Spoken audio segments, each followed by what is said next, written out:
Belonging. Everybody wants to belong. Hopefully, we belong at home, but we also belong to other places too. Work, a club, church.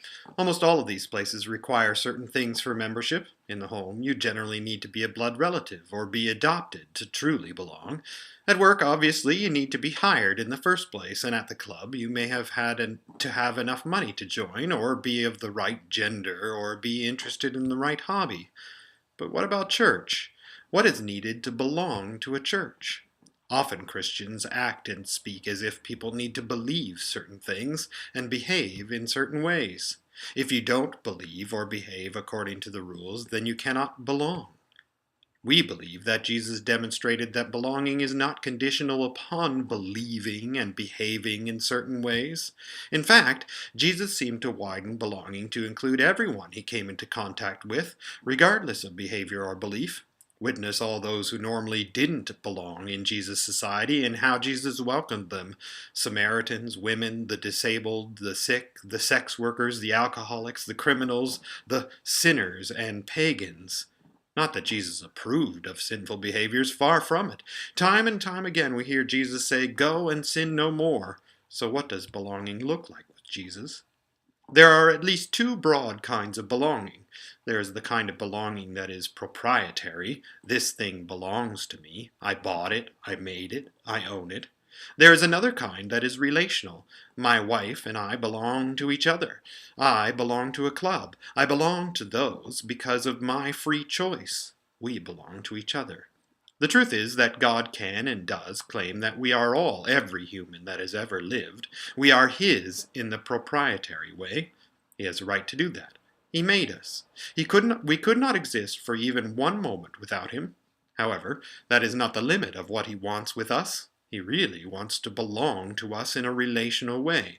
This is why Jesus treated everyone as if they belonged, because He was, on God the Father's behalf, and out of His own overflowing love, pursuing all the people around Him with all that He had.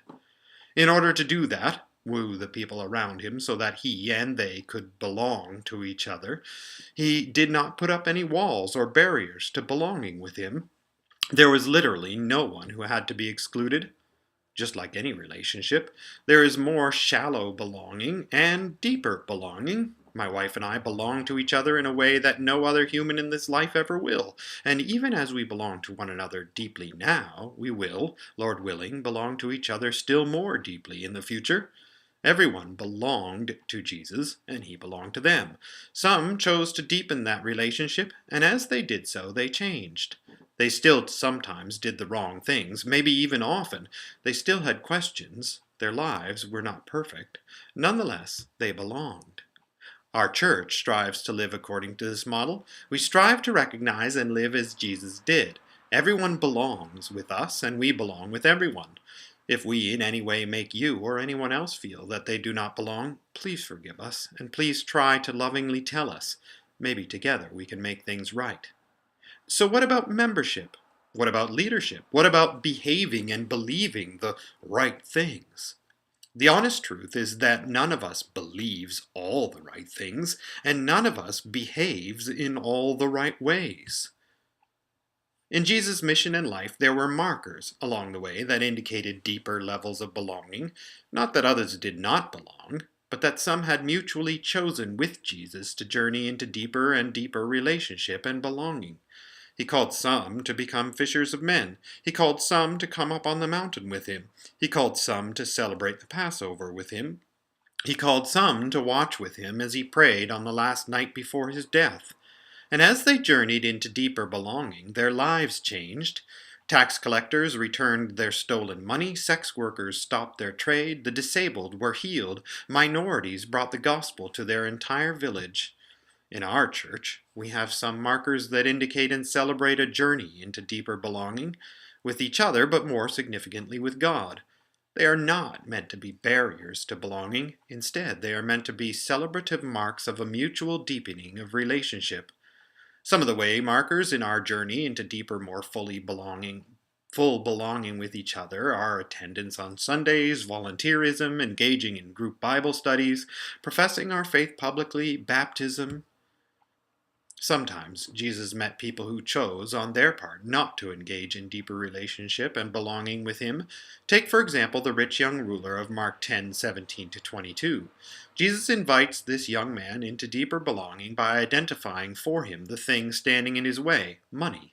Sadly, the young man chooses, at least for the time being, to refuse belonging more deeply with God in favor of his money. Jesus does not put up a barrier. Instead, he identifies the barrier that already exists within the man. In our church, we try very hard to follow this model too. We don't want to ever put up barriers to belonging.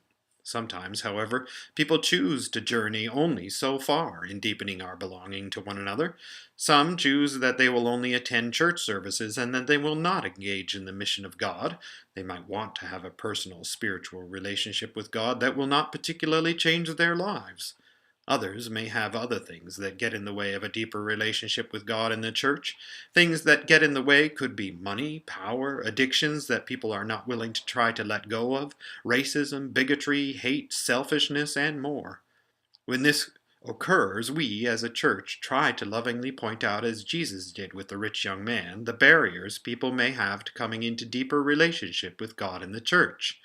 Sadly, we do not always do this well or consistently. For that, we are truly sorry.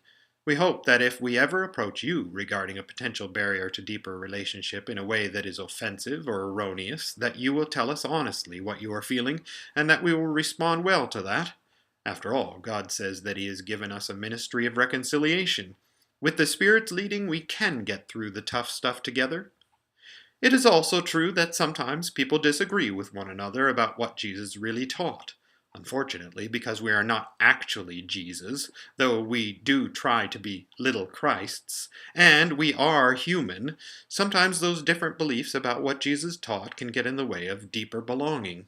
At this church, we try to create lots of space for people to understand what God teaches as best they can.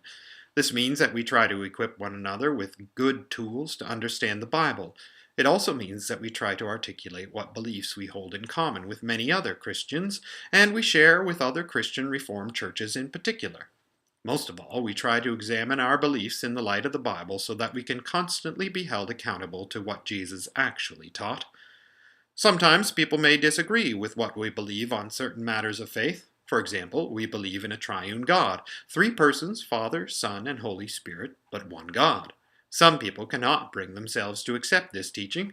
Because this is a belief that we hold to be an essential truth at the very core of what we believe, then a difference on this topic would prevent a person from becoming a member of the church. This means that the waymarkers of membership, public profession of faith, and baptism would not be a possibility for a person attending our church services who could not bring themselves to agree with the teaching of the church on this. This does not mean that personal relationships within the church cannot continue to deepen and grow, nor does it mean that we as a church are declaring that somehow the person's relationship with God cannot continue to grow and deepen. Who are we to say that?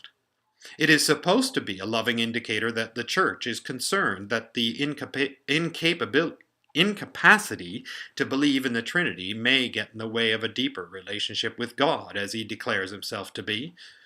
This could be the same with other issues, things that are often seen to be moral issues. Our church believes morality is really about love, the self-sacrificing radical love of God, a love that in human beings is meant to be expressed with God, with other human beings, and with creation. Acts that break or bend those intended loving relationships are barriers to deeper belonging. A business person who charges more money for supposed organic produce that is actually not what is advertised, for example, is breaking the intended loving relationship that is supposed to exist between fellow human beings.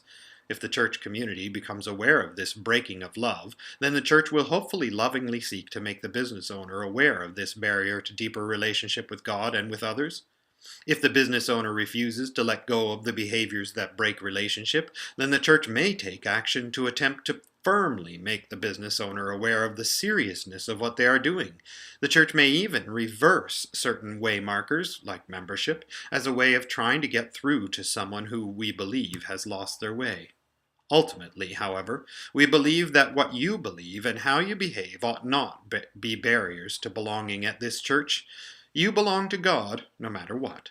He wants you and all other people to belong to Him in a mutually chosen, loving relationship, a deeper relationship than simple proprietary belonging. We believe that we exist as a church to help each other and all people whom God brings our way to come into that deepening relationship if they will. Sometimes, because of our human brokenness, that journey of deepening relationship can get pretty messy. Sometimes, by God's grace, we get to celebrate waymarkers indicating a deepening, belonging relationship with God and His church. Always, we seek to believe and live by the truth that God is pursuing all of us with love and claims, if we will let Him, to belong to us as we belong to Him.